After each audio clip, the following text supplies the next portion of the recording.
Hoje vamos falar sobre doenças da superfície ocular, diagnóstico e tratamento clínico. É muito importante a gente revisar alguns conceitos da superfície ocular antes de falar das doenças que acometem essa estrutura nobre do olho. A superfície ocular ela é composta por uma continuidade epitelial que começa na conjuntiva, atravessa o limbo e recobre a córnea, sendo que desses três epitélios, o epitélio da córnea é o mais importante porque precisa manter as características de transparência que interferem diretamente na acuidade visual. Para que esse epitélio mantenha as suas características fenotípicas, é muito importante que ele seja lubrificado.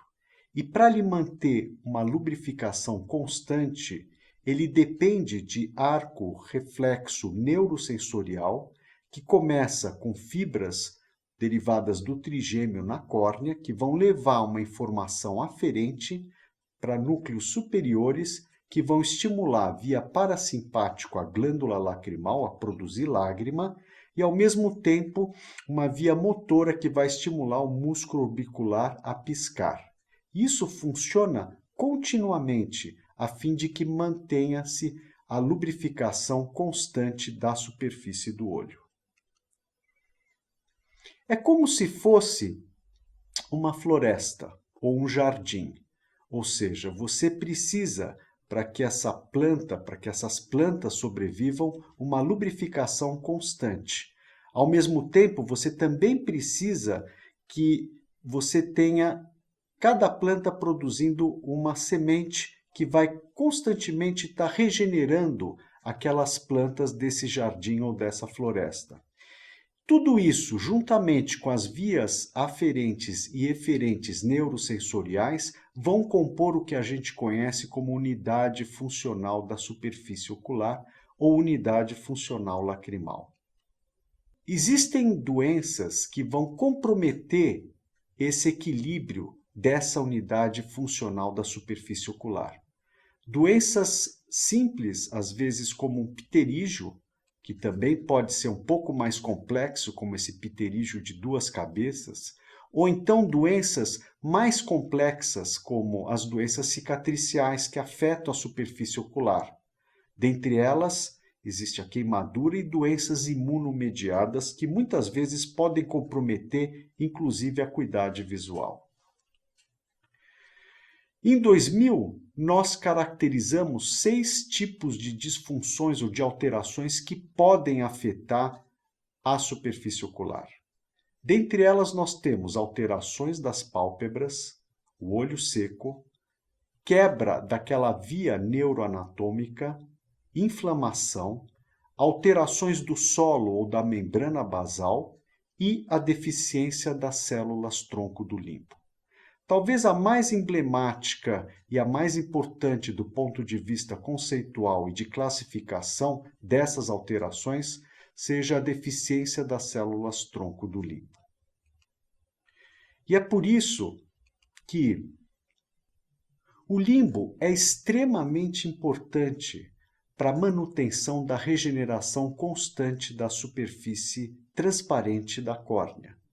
Nós sabemos que no limbo, na camada basal das paliçadas de Vogt, encontram-se as células tronco responsáveis pela constante regeneração epitelial, ou seja, são células que vão estar constantemente se dividindo e produzindo células transitórias e células mais maduras que vão descamar, mantendo então constante esse repertório ou essa camada epitelial corneana. Em 2019, nós, juntamente com outros especialistas, concluímos o primeiro consenso global sobre deficiência de limbo. Depois de um trabalho de 10 anos, nós conseguimos, com isso, definir e classificar as doenças que causam esse tipo de condição. A deficiência límbica ela pode ser classificada em causas primárias, como, por exemplo, a aniridia, ou causas secundárias, que podem ser divididas em causas imunomediadas, como doenças tipicamente imunomediadas, como pemfigoide e Stevens-Johnson, e causas não imunomediadas, como doenças traumáticas, exemplo, queimadura química e térmica, causas, por exemplo, ligadas ao uso de lente de contato, infecção, cirurgias ou mesmo proliferativas, como, por exemplo, pterígio ou mesmo tumores da superfície do olho. Nós fazemos o diagnóstico da deficiência do limbo baseado em alguns sinais clínicos. E a partir desses sinais clínicos, nós também conseguimos estadiar a deficiência de limbo em 3 grandes grupos, estágio 1, 2 e 3, que pode ser dividido em A, B e C, de acordo com o grau de comprometimento do limbo e também de acordo com a invasão à área central da córnea. Então vamos ver aqui, por exemplo, estadio 1, onde você vai ter uma deficiência parcial do limbo, ou seja, não chega a ser 100% do limbo, e você não vai ter o comprometimento da córnea central. Ela pode ser dividida em A, B ou C. A, menos do que 50% do limbo comprometido, B, entre 50% a 75% do limbo comprometido, e C, quando você tem praticamente todo o limbo comprometido, mas você não tem a área central da córnea afetada. No estadio 2, aí você já tem a invasão da córnea central. E o estadio 2 pode ser classificado em A, quando é menos do que 50% da área límbica envolvida, ou B, quando você tem mais do que 50% da área límbica envolvida. E o estadio 3, no estadio 3 você tem uma conjuntivalização total da córnea. Toda a córnea é ocupada pelo epitélio que vem da conjuntiva, porque você não tem nenhuma área de limbo íntegro.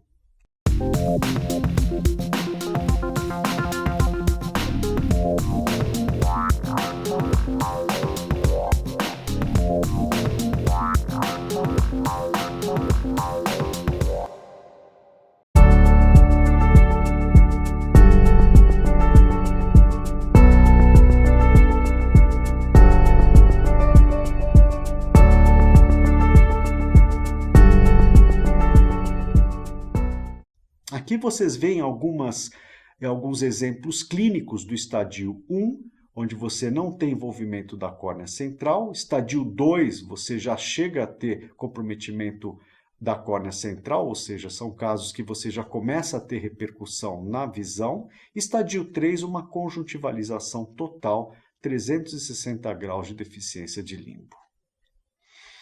Muitas vezes, a identificação clínica não é tão clara e você precisa de outros testes diagnósticos, como, por exemplo, a citologia de impressão, que vai caracterizar o tipo de epitélio que está na córnea. Se você encontrar células caliciformes, que são células tipicamente da conjuntiva, no meio da córnea, você sabe que se trata de uma deficiência de limbo. Existem outras maneiras, a utilização de biomarcadores, que através do uso da imunohistoquímica ou da imunocitoquímica nos ajuda a identificar e melhor caracterizar essas células. Muitas vezes um paciente não tem uma conjuntiva com células caliciformes e você precisa então aprimorar utilizando esses testes com marcadores biológicos. Ou mesmo a utilização do PCR, que também pode nos ajudar na caracterização do tipo de epitélio e assim você chegar a um diagnóstico de deficiência de limbo. Outros testes têm também avançado muito e nos ajudado bastante na caracterização da deficiência límbica. Testes com técnicas de imagem, como por exemplo a microscopia confocal, onde você consegue caracterizar o tipo de célula e até mesmo a área do limbo, ou mesmo a tomografia de coerência óptica, que tem avançado bastante e tem nos ajudado a identificar clinicamente a deficiência de limbo. Nós vamos falar agora sobre algumas das doenças principais causadoras da deficiência de limbo, ou das doenças principais graves que afetam a superfície do olho. Uma dessas doenças graves da superfície ocular é a queimadura. E entre as causas de queimadura, a queimadura química é a mais comum, principalmente a álcali, que pode ser causada, por exemplo, com soda cáustica, cal e outros agentes álcalis. É mais comum nas faixas etárias jovens, entre os 20 e 50 anos, mais comum nos homens e está muito ligada principalmente a acidentes do trabalho, acidentes domésticos ou então causas criminosas. Esse é um caso típico de um paciente, né, que depois me mandou os slides, as fotos dele enquanto ele estava bem, um caminhoneiro que teve então um acidente de estrada e basicamente ele ficou preso embaixo da carreta do caminhão, pingando soda cáustica na face dele, teve uma queimadura extremamente grave em todo o corpo, mas principalmente aqui na face, que necessitou várias cirurgias plásticas, perdeu um olho e teve uma queimadura grave, mas mantendo algumas estruturas do olho intactas, o que caracteriza, então, um quadro muito grave de queimadura ocular. Nós sabemos que existem algumas características que vão determinar a severidade da queimadura, como o tipo de agente. A gente viu que os álcalis têm a possibilidade de penetrar mais do que os ácidos, então eles causam queimaduras mais graves, isso devido à propriedade de saponificação dos ácidos graxos. Nós temos também um fator importante do tempo de ação desse agente na superfície ocular, quer dizer, quanto mais tempo a gente está agindo, pior vai ser o dano. O pH, se o pH é mais álcali, também vai ser pior para a superfície do olho. E nós temos também essas características de alguns agentes, principalmente na família dos álcalis, que vão ter uma penetração mais rápida na superfície do olho. Na fase aguda, a queimadura química vai causar alterações não só no limbo, mas na córnea e na conjuntiva. E devido a isso, ela pode ser também classificada de acordo com o dano. A primeira classificação, talvez a mais utilizada, é a classificação de Roper-Hall, onde você pode dividir em 4 graus de acordo com a área do limbo acometida. Então, no grau 1 você tem pouca alteração isquêmica do limbo, no grau 2 você já tem 1/3 do limbo ou até 1/3 do limbo acometido, grau 3 de 1/3 até 50% do limbo acometido e grau 4 você tem uma isquemia límbica maior do que 50%. Mais recentemente, em 2001, foi introduzida uma nova classificação que leva em consideração não só o envolvimento do limbo, mas também o envolvimento da conjuntiva. E aqui você utiliza a fluoresceína para você conseguir graduar em 6 tipos ou 6 graus de severidade de queimadura. E de acordo com o grau de severidade, você também determina o fator, ou então o grau, ou o prognóstico dessa queimadura. A classificação de Dua ela é muito mais sensível, muito melhor do ponto de vista de você determinar o prognóstico da queimadura. Então aqui vocês veem, por exemplo, uma queimadura grau 3, da classificação antiga de Roper-Hall, grau 3 de Dua. Ao mesmo tempo que aqui você vê uma queimadura grau 4 de Roper-Hall, quer dizer, do ponto de vista de prognóstico, pior prognóstico no Roper-Hall, mas de acordo com a classificação de Dua, grau 5 não é extremamente grave, porque vocês veem que a conjuntiva não foi tão afetada e você mantém uma área límbica, uma área límbica mínima, mas que possibilita com as técnicas atuais você recuperar toda a superfície do olho. E aqui sim, você tem uma queimadura grau 4 do Roper-Hall, grau 6 do Dua, essa daqui tem péssimo prognóstico. Então, vocês veem que na classificação de Dua você tem mais sensibilidade para determinar o grau da lesão e também o prognóstico em termos de resultado geralmente após cirurgias que são necessárias nesses casos. Nós vamos falar agora sobre uma outra doença extremamente importante que acomete a superfície do olho, que é a síndrome de Stevens-Johnson, ou então a necrólise epidérmica tóxica. Na verdade, essas doenças fazem parte de um espectro de reações agudas que envolvem a pele e as mucosas, causadas por uma resposta imunomediada a medicamentos ou à infecção. Muito importante é que essas doenças elas têm uma alta morbidade.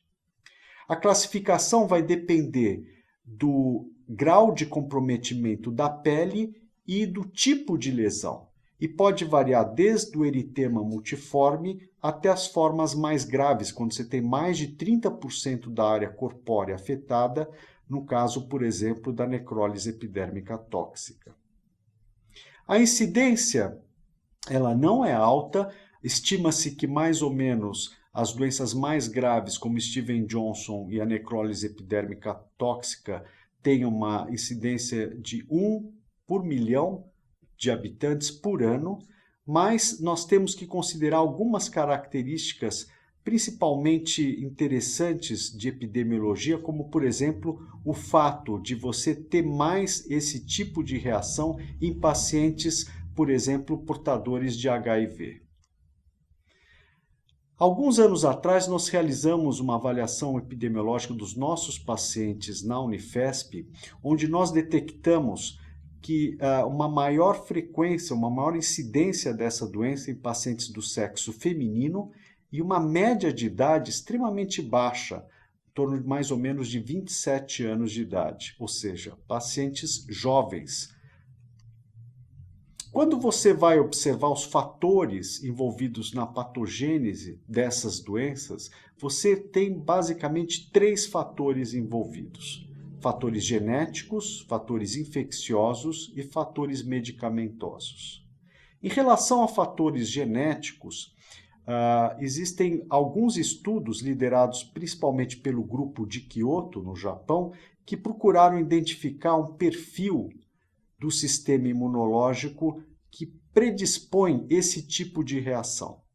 Existem vários estudos na população japonesa e, mais recentemente, juntamente com o nosso grupo, o grupo de Kyoto, nós então conseguimos identificar o perfil dos nossos pacientes aqui no Brasil.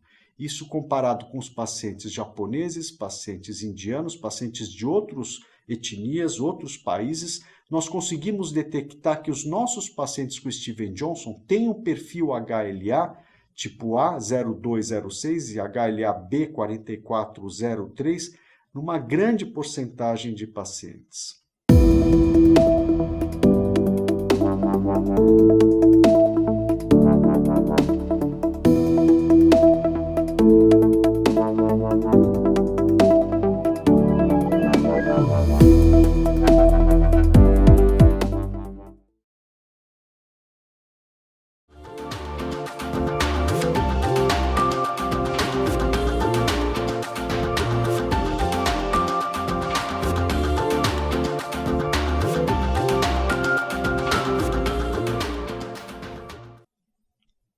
Além desse perfil genético que predispõe esse tipo de reação, nós também temos fatores associados à infecção. Classicamente, uma infecção pode provocar uma doença autoimune por uma alteração dos antígenos de superfície das células do próprio indivíduo, ou seja, um mecanismo de bystander, de ativação bystander. E nós temos também algumas evidências do papel da infecção no Stevens-Johnson, como, por exemplo, a maior incidência em algumas doenças virais, como HIV, ou então na própria infecção por herpes, e outras doenças classicamente envolvidas como o gatilho inicial de uma reação como Stevens-Johnson, como, por exemplo, infecções por micoplasma, infecções fúngicas, infecções por alguns protozoários. Aparentemente, os pacientes com Stevens-Johnson que têm aquela alteração genética que vai repercutir nos receptores TOL, os receptores que entram em contato com os agentes infecciosos, eles podem ter essa reação potencializada depois de uma infecção por algum agente como os que eu mencionei anteriormente. Soma-se a esses dois aspectos o efeito de medicamentos.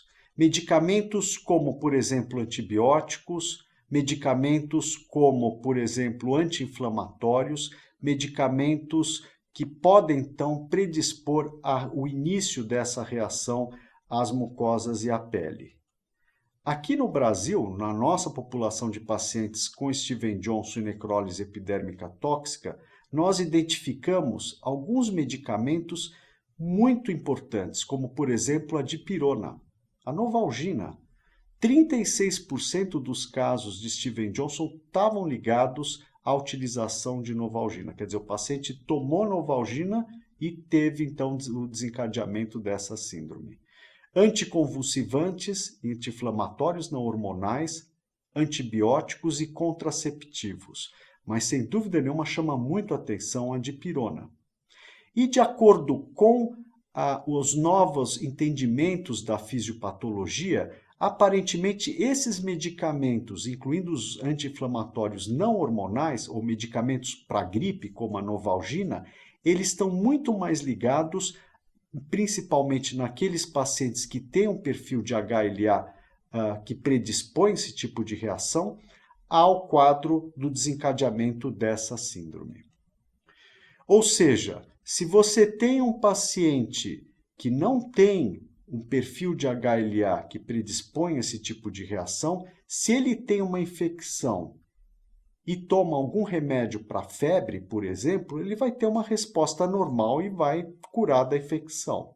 Mas o paciente que tem a predisposição genética com HLA tipo A e tipo B, com aquele perfil, se ele tem uma infecção viral ou uma infecção bacteriana ou por protozoário que seja, ele tomando o medicamento, ele vai ter então esse tipo de reação, sendo que essas medicações, principalmente os anti-inflamatórios, os medicamentos antigripais e contra a febre, eles costumam dar esse tipo de reação e você tem então o início de uma reação como o Stevens Johnson.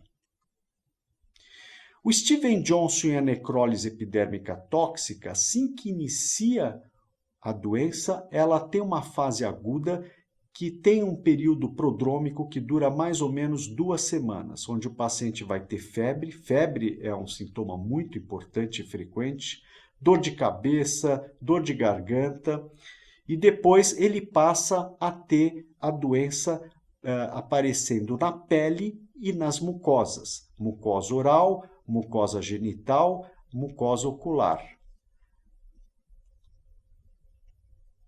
Quando você tem, então, comprometimento da pele de mais de 30%, especialmente com algumas características de descamação, com formação de bolhas subdérmicas, nós temos o que nós conhecemos como a necrólise epidérmica tóxica, que talvez seja o grau mais grave desse espectro de doenças tipo Stevens Johnson e tem, né?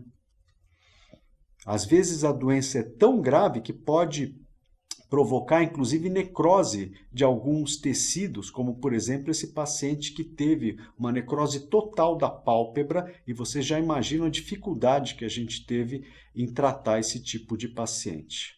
Existe também um score de gravidade da doença, ou seja, dependendo da idade, dependendo da superfície afetada, você vai ter, então, um prognóstico de vida, de sobrevida desse paciente muito diferente, ou seja, é uma doença que nessa fase aguda pode, inclusive, levar a óbito numa grande proporção de pacientes, principalmente nos casos mais graves de necrólise epidérmica tóxica.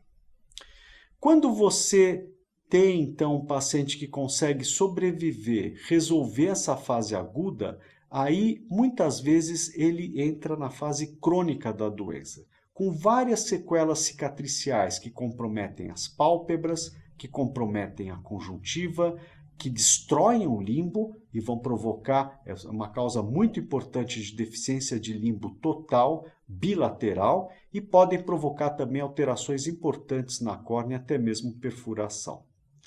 Todas essas alterações da fase crônica podem ser classificadas e têm que ser tratadas, na maior parte das vezes, com procedimentos cirúrgicos, que vai ser objeto de uma outra apresentação. A terceira doença ocular grave que acomete a superfície do olho é o pemfigoide cicatricial.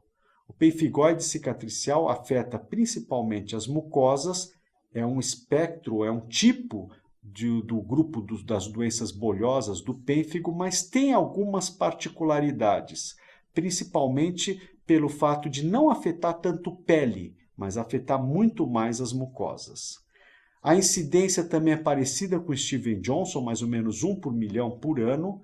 É mais frequente também em mulheres, mas aqui a doença aparece mais em pacientes mais velhos, por volta dos 65 anos. Não tem preferência geográfica ou racial.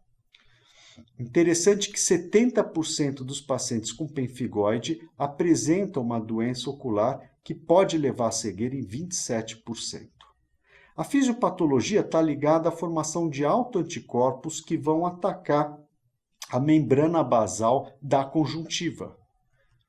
E aí vai determinar uma série de alterações clínicas que podem ser divididas numa primeira fase com a formação de uma fibrose subepitelial na conjuntiva, uma inflamação conjuntival crônica com a formação dessas fibroses.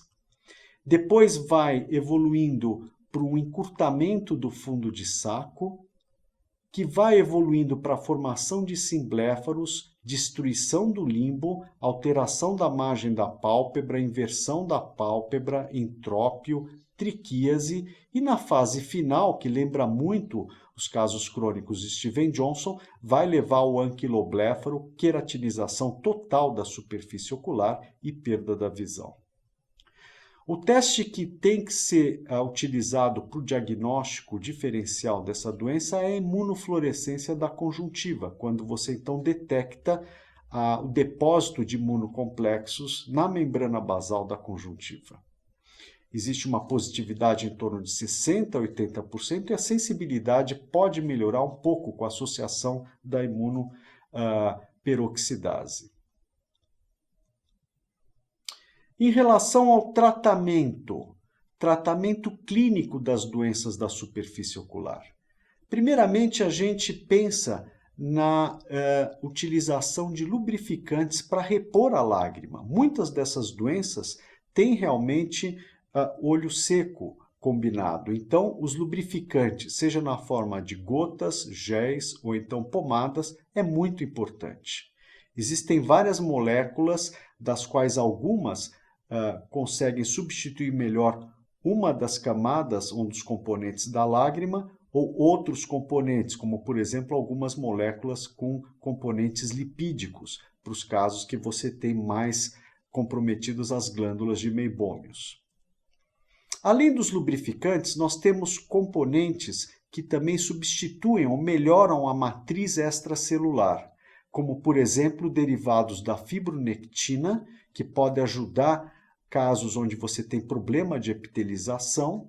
Você também pode ter o próprio hialuronato, que além de ser um excelente lubrificante, ele acelera a migração epitelial. Isso daqui é resultado de um estudo que nós publicamos no British Journal, em cultivo de células epiteliais da córnea, com e sem hialuronato de sódio, mostrando que o hialuronato se liga a receptores da membrana epitelial e ajudam a que essas células migrem de uma maneira mais eficaz.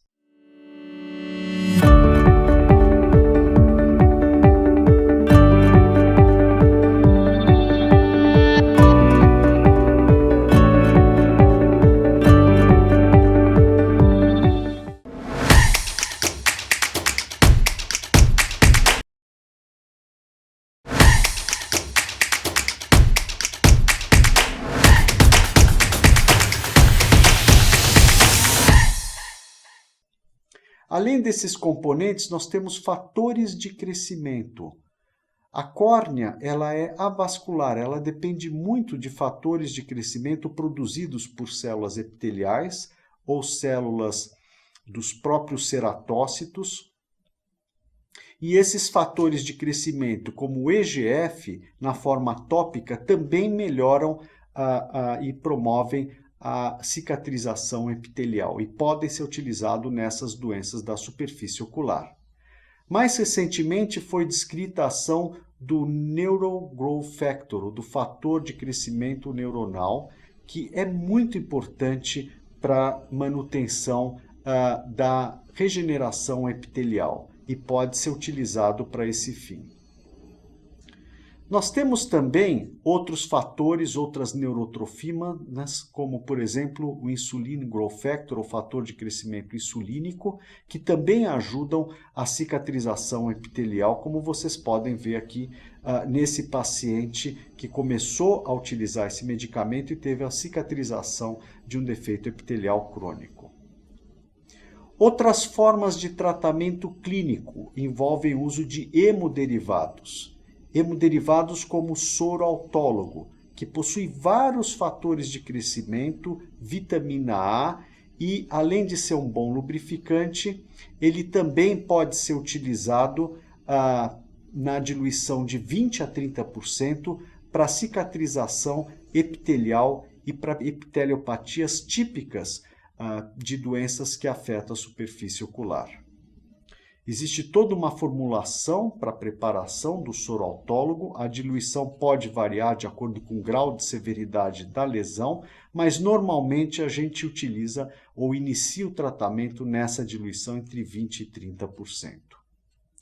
Mais recentemente foi descrita a utilização do plasma rico em plaqueta, que parece ser mais rico em fatores de crescimento do que o soro autólogo e mais eficaz para o tratamento de algumas epiteliopatias. Existe mesmo a possibilidade da gente colocar um coágulo de plasma que pode ser então colocado sob uma lente de contato ou suturado sobre a superfície ocular, ajudando bastante a resolução de alguns quadros graves que podem afetar a superfície da córnea. Na Europa, atualmente, o oftalmologista também tem à sua disposição kits onde ele pode preparar o plasma enriquecido de plaquetas no próprio consultório e fornecer para o seu paciente. Ou seja, é um tipo de tratamento que está sendo cada vez mais difundido para o tratamento das doenças da superfície ocular. Outros hemoderivados que estão entrando então no rol de opções terapêuticas clínicas para doenças da superfície ocular incluem a albumina e até mesmo o soro do cordão umbilical ou até mesmo extrato de membrana amniótica. Outros tratamentos médicos importantes ou clínicos importantes incluem inibidores da protease ou inibidores da via das quinases, como as tetraciclinas e derivados, tanto na forma oral quanto na forma tópica. E tratamento anti-inflamatório. E aqui eu lembro que existem várias doenças doenças graves da superfície ocular, que são imunomediadas. E você precisa tratar ou inibir o processo inflamatório sistemicamente. Então, imunomoduladores como a ciclofosfamida para pemfigoide pode ser utilizado para você controlar essa doença sistêmica que está atacando a membrana basal da conjuntiva. Ou então biológicos como o rituximab, que é extremamente eficaz para casos em que o paciente não pode utilizar imunomoduladores ou imunossupressores como a ciclofosfamida, ou a própria imunoglobulina intravenosa. Então, várias estratégias de acordo com o tipo de doença e com a severidade da lesão. Nós também usamos imunomoduladores ou imunossupressores sistêmicos quando nós vamos fazer cirurgia de reconstrução da superfície do olho. Existem vários protocolos para você utilizar 1, 2 ou 3 medicamentos para você então imunossuprimir o paciente antes dele receber um tecido halogênico, porque muitas dessas doenças acometem os dois olhos e o paciente precisa receber um tecido de um outro doador e aí precisa ser associado essa profilaxia imunossupressora para que ele consiga manter vivo ou viável esse enxerto halogênico. A imunomodulação também pode ser feita na forma tópica, com a utilização de corticoides ou então dos imunomoduladores tópicos. Deles, sem dúvida nenhuma, a ciclosporina tópica é a mais utilizada, é o que a gente tem comercialmente disponível aqui no Brasil, por exemplo. O que a gente tem que lembrar da ciclosporina tópica, que é muito importante, é que a sua ação não é rápida. E é por isso que você pode entrar com a combinação ciclosporina e corticoide nas primeiras semanas, até você ter a resposta da ciclosporina, e aí você vai suspendendo o corticoide para manter o resultado ou o efeito anti-inflamatório da ciclosporina. Mais eficaz e mais rápido do que a ciclosporina é o tacrolimus. O tacrolimus, que também tem um mecanismo similar de inibição seletiva da ativação dos linfócitos T, é muito utilizado para o tratamento de ceratoconjuntivite alérgica, com ótimos resultados. O problema, muitas vezes, é que alguns pacientes não toleram o tacrolimus tópico e você também pode ter alguns casos de recorrência de herpes em pacientes que têm uma história pregressa. Aqui alguns casos pré-tacrolimus e pós-tacrolimus de ceratoconjuntivite primaveril. Vocês veem a melhora nas papilas depois do uso ou da introdução do tacrolimus. Também pode ser utilizado o tacrolimus em outras condições, como no caso da ceratoconjuntivite flictenular, ou até mesmo em doenças como pemphigoide ou Steven-Johnson, para você melhorar a inflamação crônica que esses pacientes têm na conjuntiva. Os anti-inflamatórios, aí no caso o corticosteroide, pode ser também utilizado na via subconjuntival. A triancinolona, ela tem então essa possibilidade, porque a injeção da triancinolona pode durar, o efeito da injeção pode durar semanas, e pode ser utilizado, por exemplo, no pterígio, ou então em doenças alérgicas, como a ceratoconjuntivite primaveril, para o controle das papilas gigantes. E nós temos utilizado e publicado sobre essa estratégia em pacientes resistentes ao tratamento clínico convencional na forma tópica, com bons resultados quando você injeta ou infiltra no espaço supratarsal o corticoide de depósito. Existe mesmo a possibilidade da gente utilizar dispositivos de liberação lenta, e um deles é o Ozurdex, que é utilizado nas doenças de retina, mas que pode ser utilizado também para o controle da inflamação conjuntival, isso de uma forma off-label. Mas, sem dúvida nenhuma, abre perspectivas novas de corticoides ou imunomoduladores de liberação lenta para o tratamento dessas doenças. Fora o tratamento clínico convencional, as lentes de contato com os novos materiais, elas também permitem que você trate algumas das doenças da superfície do olho.